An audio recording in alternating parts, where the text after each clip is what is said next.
Welcome back to Abhishek Ghosh blogs. তো নতুন একটা দিনে নতুন একটা শুরুয়াত, তার সাথে তোমাদের সামনে চলে এলাম নতুন একটা ব্লগ নিয়ে। আজকে এখন শনিবার, আর শনিবার এখন দেখো আজকে বেলাতে ঘুম থেকে উঠেছিলাম, 11টা মোটামুটি বেজে গেছে ঘুম থেকে উঠতে। তো গতকাল রাতে একটু ব্লগ এডিট করতে করতে আমার দেরি হয়ে গেছিলো শুতে। আর আজকে হচ্ছে আমাদের শনিবার, ভান্ডারগাছা গ্রামে কালী পুজো। তো ফাল্গুন মাসের শেষ শনিবার হয়, যেটা সকলে তোমরা সবাই জানো।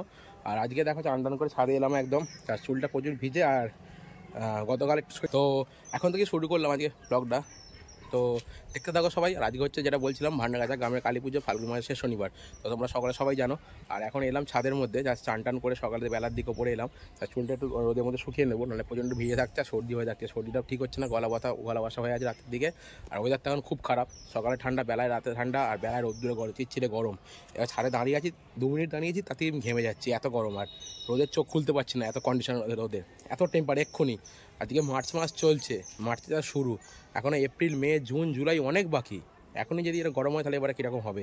তো চলো বেশি কথা না বললে আজকে শুরু করলাম দিনটা যেখান থেকেই। আর আজ দেখতে থাকো সবাই, ভান্ডারগাছা গ্রামের শ্রী রক্ষাকালী মাতার পুজো আজকে আমাদের।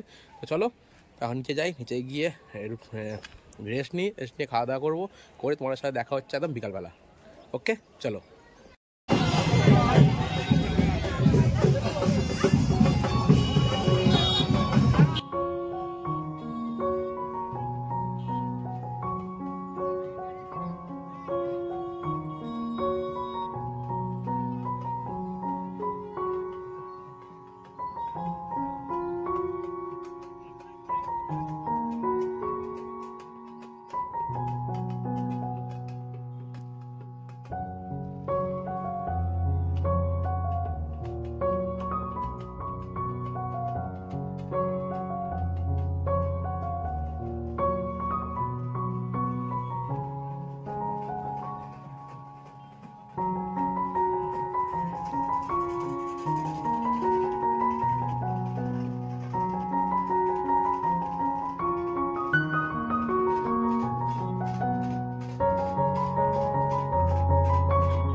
ধীরে ধীরে আমাদের মাতৃ প্রতিমা মন্দিরের মধ্যে প্রবেশ করতে চলেছে। সকল গ্রামবাসীকে জানাচ্ছি, আপনারা শঙ্খধ্বনি, উলুধ্বনি এবং পুষ্পের মধ্য দিয়ে আমাদের মাকে বরণ করে নিন।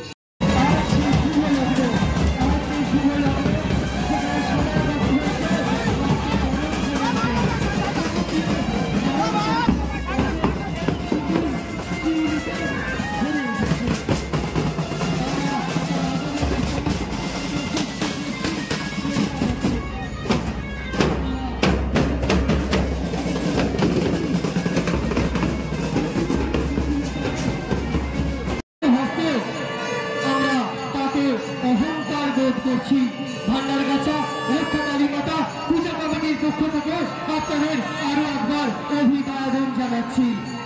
বিশেষ আপনারা যে সুবিধা দেখতে পেয়েছেন, আপনারা দয়া করে দিয়ে যান। আমাদের এই বিরাট বড় উৎসবে কিছু রেকর্ড হয়ে আছে, আপনারা যদি নিয়ে যান আমরা সসম্মানে আপনাকে পুরস্কৃত করবো, আমরা এই কথা দিচ্ছি। দয়া করে আমাদের প্রশাসকের ভর্তিকে ফিরে দিয়ে যান। ভারতীয় সনাতন ধর্মের প্রাঙ্গণে দাঁড়িয়ে